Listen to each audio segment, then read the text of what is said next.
Good morning. Y'all can shake the water off on your head. And it's dry in here. And we're in Matthew 4. Matthew 4.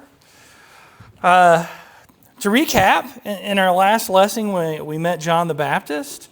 And he had some things to say to the Pharisees and Sadducees that were coming to him. And then Jesus was baptized. The Father spoke, and then Jesus goes off into the wilderness. And if you remember, this is a pattern that's over and over and over in the Bible. The people go through the water, God speaks, and then they're tested. And every time before, it has gone badly. They've failed. They've gotten an F, or at least a C or a D at the best. But let's lead. I'm going to read. Or does anybody want to read this morning? Have any volunteers? I'll read. You'll read? Well, let's read through verse 11. Matthew 4, 1 through 11.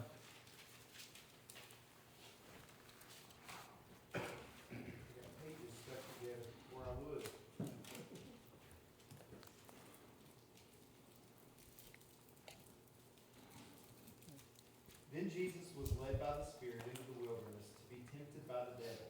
After fasting 40 days and 40 nights, he was hungry. The tempter came to him and said, "If you are the Son of God, tell these stones to become bread." Jesus answered, "It is written, man shall not live on bread alone, but on every word that comes from the mouth of God." Then the devil took him to the holy city had him stand on the highest point of the temple. "If you are the Son of God," he said, "throw yourself down, for it is written, he will command his angels concerning you, and they will lift you up in their hands, so that you will not strike your foot against a stone." Jesus answered him, "It is also written, do not put the Lord your God to the test."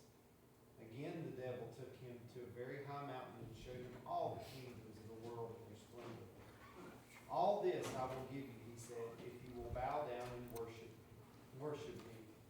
Jesus said to him, "Away from me, Satan, for it is written, worship the Lord your God and serve him only." Then the devil left him, and the angels came and attended him. All right. Did he pass? Does he pass the test here? Yes, it sure seems to me. And how does he pass? What superpower does he use to pass this test? Knowledge of the word. The Word. He uses the Word. Interesting. All right, I want to cover a couple things first before we dive into this, because Matthew has got several words for this figure that shows up to tempt or to test Jesus. So first we've got devil. And then later, Jesus is going to call him Satan. And then he's also called the tempter. Three names, man. Like, that's a lot to throw into these couple of verses here. So I'm just going to talk about those briefly. Devil, or diabolo in the Greek. When the Hebrew Bible was translated into Greek, which happened before the New Testament was written. You remember Alexander conquered the world, spread the Greek language through all the world, right? Well, as part of that process, the Hebrew Bible got translated into the Greek, and that translation is called the Septuagint. When they translated the word Satan, they used the word diabolo. Okay? So you can think of the Greek word devil here as being synonymous in a way with Satan, because that's what they use to translate it. It also means, do you remember what Satan means? It means the accuser. Okay, or the one that stands and opposes. Well, diabolo means to slander, to cast an insult. So it's the accuser, one that casts an insult or casts slander. It's kind of this, you can see how they use that word to translate it, right? All right, so that's devil, kind of synonymous with Satan. Oh, well, we got the word Satan too. That is in Greek, Satanas.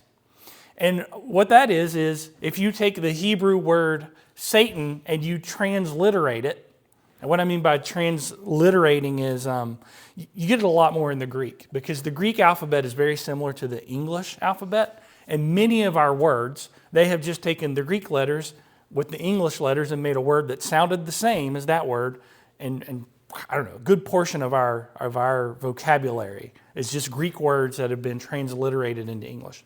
So if you do that same thing with the Hebrew word Satan, you get Satanas.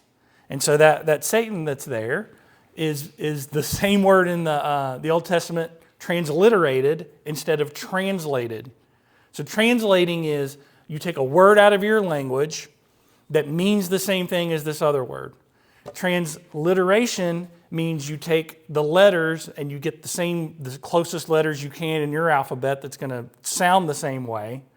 And basically, names are usually transliterated because we want to preserve the name, whereas everything else pretty much is translated to the word that we would know. Okay? So we got two words that kind of mean the same thing. Then we got tempter. What is this? Well, that word means to test. To test, to see if a thing can be found out. And when the Pharisees and the teachers of the law, they come to Jesus to test him or to try to trap him, that's the word that's used. Okay? So when it says in the first verse, Jesus was led by the Spirit into the wilderness to be tempted, that's perazzo, to be tested. And then when the devil is called the tempter, that's just another form of the word. It's perazzo as well. We got three words. I think you could use them interchangeably, but I don't know. I don't know why I wanted to cover that, because there's three words, and like we should ask why there's three words, okay? So that's why. That's why there's three words. Now, let's get to this. He's led into the wilderness. The first test. If you are the Son of God, tell these stones to become bread. Now, if you remember when the Israelites were led into the wilderness, we had to ask ourselves, what is the test? And so we got to do the same thing right here. Like, what is the test here? If you're the Son of God, turn these stones into bread. Well, to overcome hunger, the first. I mean, you're fighting the hunger of 40 days. But why is that a test? You know, why? He's getting ready to eat. Pretty much right after this is done, right? Like, is the test like, can you wait, 10 more minutes? I don't know how long this takes. Is that the test? Like, can you wait just a little bit longer? You've been waiting 40 days. You haven't eaten. Is that the test? Can you wait just a little bit longer? I don't know. Maybe it is. I've heard it said that, well, it's not wrong to eat bread, but he can't do it because Satan said to do it. Satan said to do this, and I don't know. I don't know if a thing that's right becomes wrong because Satan says to do it. I think right and wrong are independent of what Satan says. How about you think if we look in the text, we'll find it? What do you think? I think so. So let's bring up the slide. Now, I said we're paralleling the story of Israel. Israel comes out of the wilderness. They come out of Egypt, cross through the Red Sea. They go into the wilderness, and they're tested 3 times. And we covered this a long time ago at this point. On the left, when Israel comes out, they're first tested with water. They don't have water. They're going through the desert. They're very thirsty. And they're tested with water, and they grumble, and they fail. Okay? In the second test, we've got bread in the form of manna. And the test here was actually like not whether, well, they were grumbling because they didn't have bread. But the test was really, would they trust God about the whole thing of gathering it? All right, are you going to trust God that only gather 1 day's worth? If you gather too much and you try to keep it overnight, it's going to turn into maggots. But then on Friday night, you got to gather double because you're not going to work on Saturday. You're going to Sabbath on Saturday, so gather double. That's the test in the second one. And then the last one, we're back to water again. And they tested the Lord at Meribah about water. So we got water, bread, water. And then we look on the right, and with Jesus, we have bread. He's led up to the temple, and the devil tells him to jump off. And the last one is to bow to Satan. And I don't know if you're seeing what I'm seeing here, but I'm like, God, I can't make these fit together. I'm not. At least it's not obvious how these two things are going to parallel, right? They don't match at all. But it turns out that Jesus has quoted a specific verse in the Old Testament It's Deuteronomy 8:3. Maybe we ought to go there. Maybe we ought to go where Jesus quoted to see what's going on here. And I'm going to read a couple verses out of Deuteronomy 8. This is starting in verse 1. Be careful to follow every command I am giving you today, so that you may live and increase and may enter and possess the land the Lord promised on oath to your ancestors. Remember how the Lord your God led you all the way in the wilderness these 40 years. Oh, wait a minute. Jesus was led by the Spirit in the wilderness to be tempted, and he stayed there 40 days. This says, remember how the Lord your God will lead you all the way. Y'all were led by the Lord in the wilderness for 40 years. So, okay, well, now we're getting somewhere. To humble and test you in order to know what was in your heart, whether or not you would keep his commands. He humbled you, causing you to hunger, and then feeding you with manna, which neither you nor your ancestors had known, to teach you, and here's the quote, that man does not live on bread alone, but on every word that comes from the mouth of the Lord. Okay, now we got like more parallels. Like, we're in the right place, okay? And it should have been obvious because it's the verse that Jesus quoted. We're in the right place here. What was the test, though, here? What was the test? He humbled you, causing you to hunger.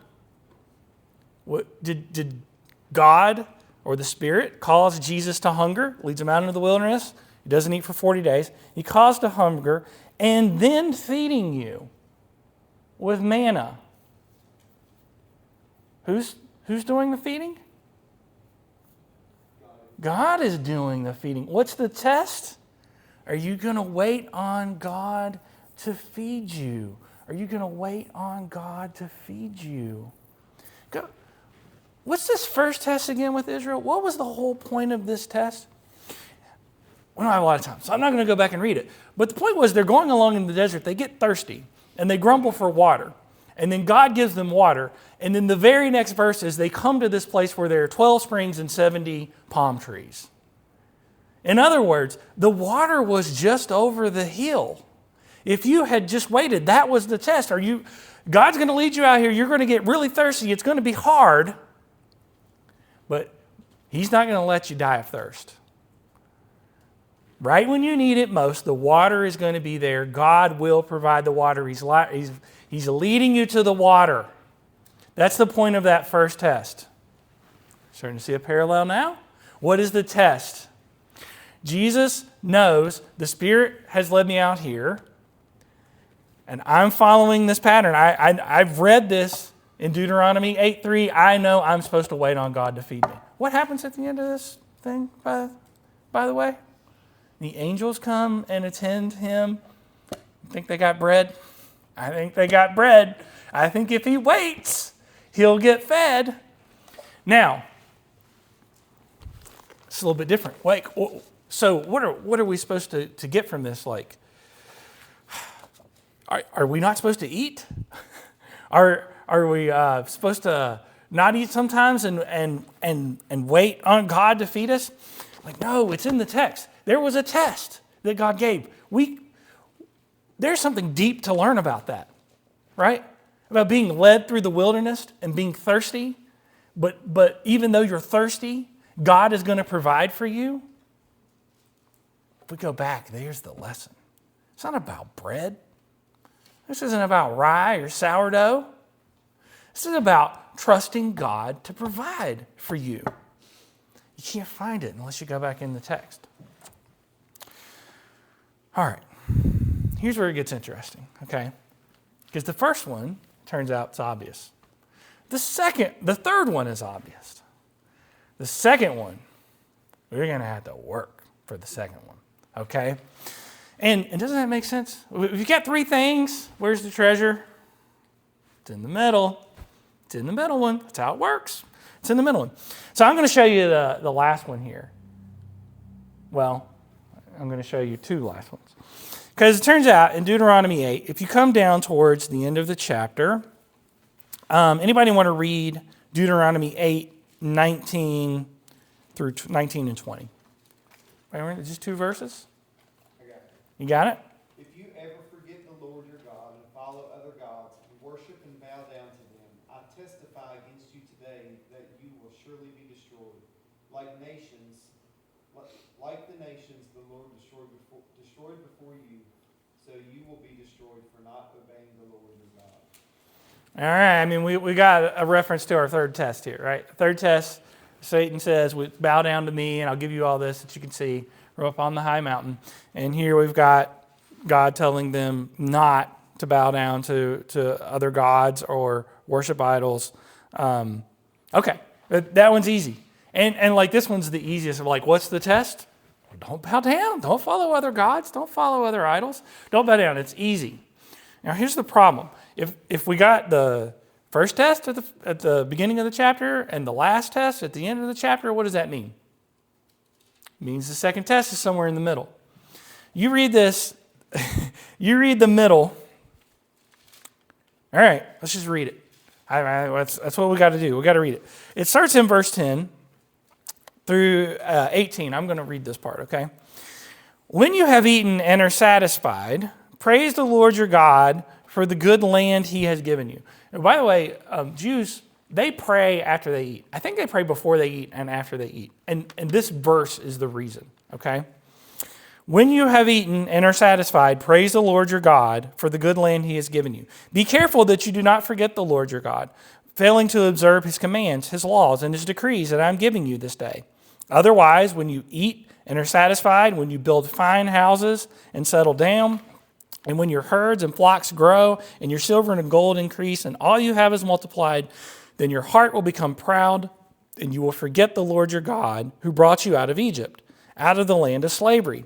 He led you through the vast and dreadful wilderness, that thirsty and waterless land with its venomous snakes and scorpions. He brought you water out of a hard rock. He gave you manna to eat in the wilderness, something your ancestors had never known, to humble and test you, so that in the end it might go well with you. You may say to yourself, my power and the strength of my hands have produced this wealth for me. But remember the Lord your God, for it is he who gives you the ability to produce wealth and so confirms his covenant, which he swore to your ancestors as it is today. All right, this passage is about them going into the land, everything going well, and then forgetting God because they think, oh, things are going well because we did all of this. We mined the rock. We planted the vineyards. We harvested the food. We did all of these things. It's us who's providing all of this security and prosperity, and they'll forget God, and God tells them not to do that. In fact, he tells them, praise God when you get these good things so that you don't forget. And the devil takes Jesus up to the temple and says, throw yourself down, because it says that the angels will bear you up. You're in the land. You got prosperity. Don't forget God. All right, I'm struggling. I don't know about you. I don't know. But it turns out we got 2 more quotes from Jesus. And Jesus doesn't go to the end of Deuteronomy 8 for this last test or the middle test. He goes back to Deuteronomy 6. Let's go find those. They're really close together back here.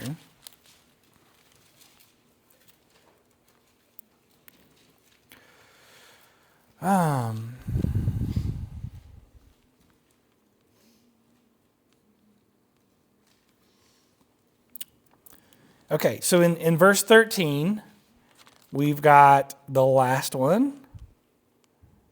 All right? Fear the Lord your God and serve him only, and take your oaths in his name. Do not follow other gods, the gods of the peoples among you. So this is what Jesus is going to quote for the last one. And the second one, should have wrote the verse down because I'm having trouble finding it. All right, well, he's going in reverse, so the second one's going to be after that. That's the problem I'm looking for. Okay, verse 16. Well, let me just keep reading here. Verse 15, for the Lord your God, who is among you, is a jealous God, and his anger will burn against you. That's if you follow other gods. And he will destroy you from the face of the land. Do not put the Lord your God to the test as you did at Massah. Be sure to keep the commands of the Lord your God and the stipulations and decrees he has given you. Don't test God the way you did at Massah. So I said Meribah, but it's Massah and Meribah. That's the third test. That's the last water test. But we're going with the middle one here. Now, they put God to the test there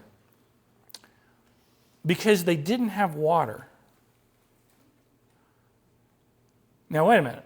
Isn't that interesting? If you start with Jesus' first thing that he quotes in Deuteronomy 3, and you go forward to the end of the chapter, you'll go through this passage about prosperity and forgetting God because you have prosperity, and then you'll get to the last test again, bowing down to other gods. If you go backwards, like Jesus did, you'll go through this test about having no water and forgetting God or asking if God is with you, and then you'll end up back down at bowing down to idols again. Do you notice that? If you go backwards, you're forgetting God because you have too little. And if you go forwards, you're forgetting God because you have too much. That, I don't know about you all. That's fascinating to me. That's fascinating to me. So you can forget God because you have too little, because you're in the desert and you have no water. Or you can forget God because you're in the land of plenty and you got too much and you think, I did all of this. Now we got a little more information to look at this temple thing. Satan, let's go back to Matthew. Let's read it.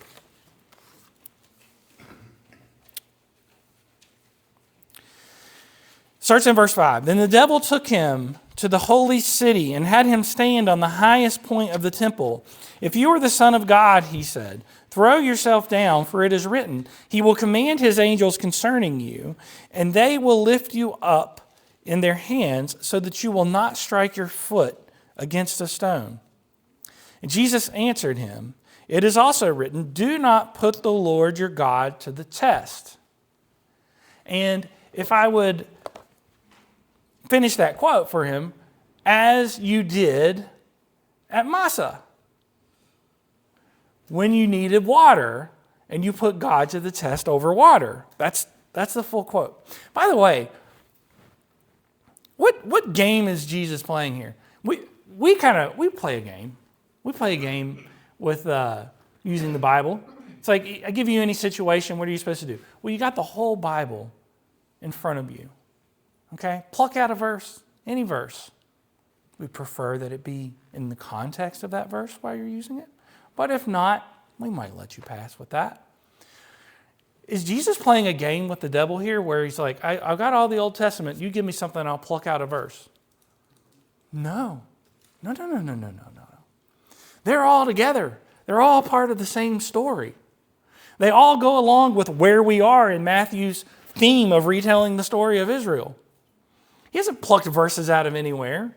He's went to the specific places that go along with where he's being tested here.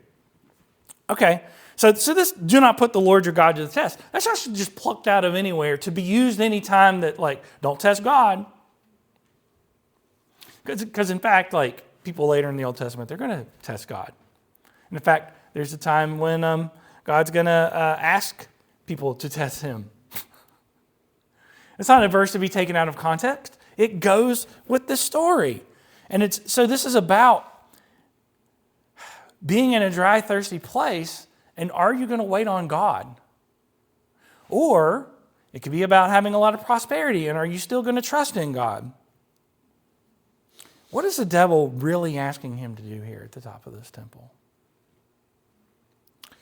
I think what he's really asking him to do is, I think you know what God's plan is here. In fact, like, if we're following the story, and I can see that you've caught on that we're following the story of Israel, we're really in the beginning of the story.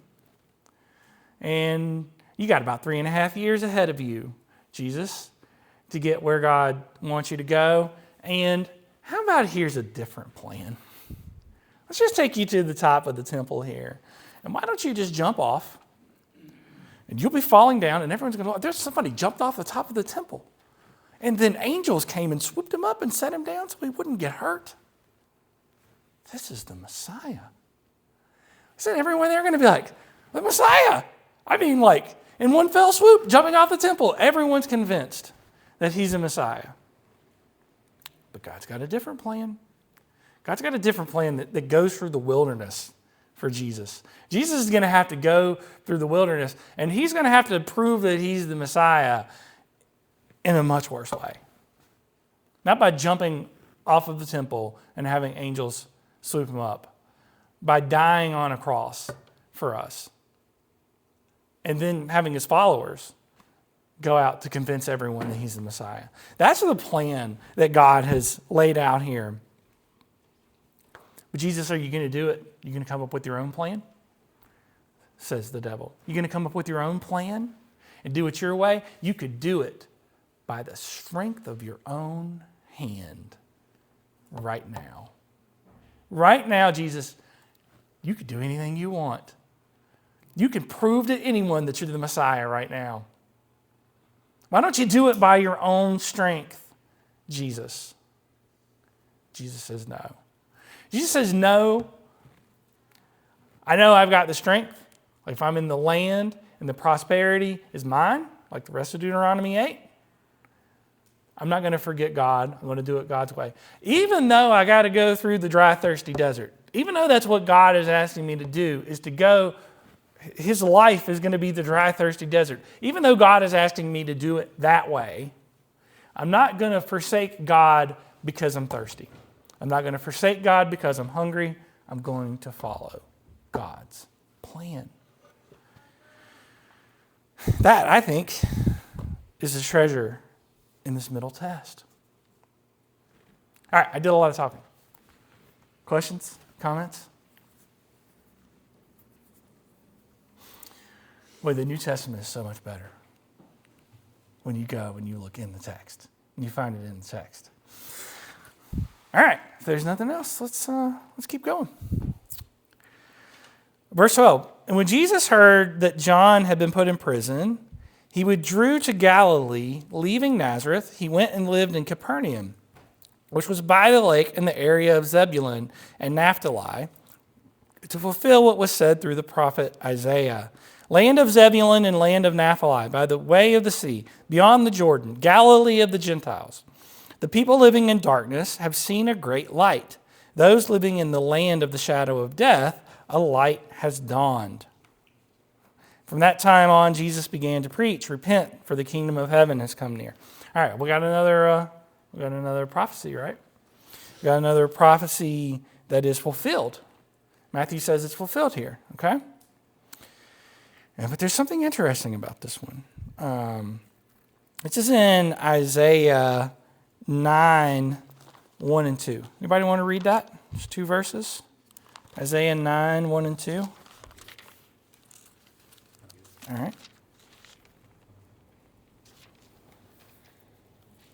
Nevertheless, there will be no more gloom for those who were in distress. In the past, he humbled the land of Zebulun and the land of Naphtali. But in the future, he will honor Galilee of the nations by the way of the sea beyond the Jordan. The people walking in darkness have seen a great light. On those living in the land of deep darkness, a light has dawned. Light has dawned. Okay, I don't know if you noticed that, but these things are a little bit different. I'm pretty sure, I didn't go back and check them all. I mean, I read them, but to me, all of those prophecies we had in Matthew 1, 2, and 3, like they were pretty much direct quotes. Now, with the caveat, remember, Old Testament written in Hebrew, New Testament written in Greek. So it's obviously not the same thing. It's a different language, but they seem to be like a direct translation. By the way, sometimes using the Septuagint translation and sometimes not. But they're all like direct translations. Now this one's different. Okay? It's not a direct translation. You can pore over them if you want. You could say that Matthew has summarized Isaiah. That would be, I don't even want to say generous. That's what a lot of people say. And it's accurate. He has summarized it. He's made it shorter, but he's changed it. He's changed it. Isaiah 9:1, the people walking in darkness have seen a great light. Matthew 4:16, the people living in darkness have seen a great light. And you say, well, it's not too different, right? Like walking, you could say is like living. Like walking is like living, yes. Problem is, Matthew didn't use the word living. He used the word sitting. The word means to sit. The people sitting in darkness have seen a great light. Isaiah says, the people walking in darkness. By the way, when the Septuagint translate that, because a lot of people think like, well, Matthew was reading the Septuagint, and so like maybe that's the version he was reading. And so that accounts for some of these differences. The word means to journey. The people walking or journeying in darkness have seen a great light. The people sitting in darkness have seen a great light. That's not just different, that's the opposite, right? Walking and sitting are opposite things. Why? What has Matthew done here? Does Matthew not know his Old Testament? Does he not know what's going on? It took me way too long to see this, I will tell you. But in Isaiah, the people are returning from exile. They're on a journey. They're going from Assyria back to their land. They're on a journey, and they're doing this in darkness, but they see a great light. Matthew, the people that he's talking to here in the land of Zebulun and the land of Naphtali, are they on a journey? No. They've been living here. It's where they was born. Where are they going to die? They're not on a journey. They're sitting. The Israelites and Isaiah who were coming back from exile were journeying. They were on a journey. And they were in spiritual darkness. And they needed a light. And they got the light.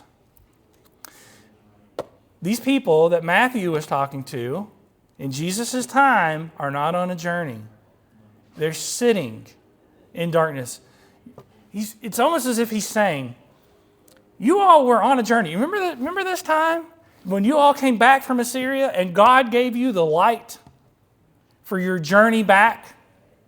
And now here you are back here, and what are you doing? You're still sitting in darkness. You're still in the darkness. You haven't learned your lesson.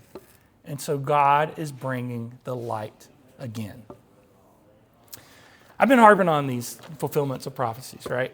Because we think of them as that. The prophecy is about an event. And when that event happens, that's the fulfillment of the prophecy. I finally figured out a way to explain this. Prophecies often have an event, but they have an idea as well. What is the event in Isaiah? That they're coming back. They're on a journey from exile back home. That's the event. And they get a light. God sends them the light on this journey. That's the event. The event in Matthew is that Jesus goes to this area to show them the light. They're sitting. The events are different. But the fulfillment it's not about the events. It's about the idea. And this is the way it works for them. The event will only be fulfilled once, probably. One thing is going to happen, and that's going to fulfill the event. That matters very, very little to them. The idea is so much more important than the event. The idea that when you are in darkness, God will send you the light. That's vastly more important than the fact that the Israelites were traveling back into the land that it happened. Why? Why is the idea more important? Because it's just one instance of God showing you who He is and what He does. The idea is who God is and how God works. The idea will always be true. The idea is 100 times more important than the event. And so when Matthew talks about it being fulfilled, he doesn't care about the event. In fact, he changes the words. He knows he's changing it. He changed it on purpose to fit you now. What he's saying is, it's the same idea. And the way he's changed it is saying, like, you didn't learn your lesson before, and you still need the light. You haven't come all the way out of Egypt. So God's going to call you out of Egypt. You're still in the wilderness and the briars and thorns, but God is still with you. It was true in the Old Testament. It was true when Jesus came, and it's true today. It will always be true because it's part of God's character.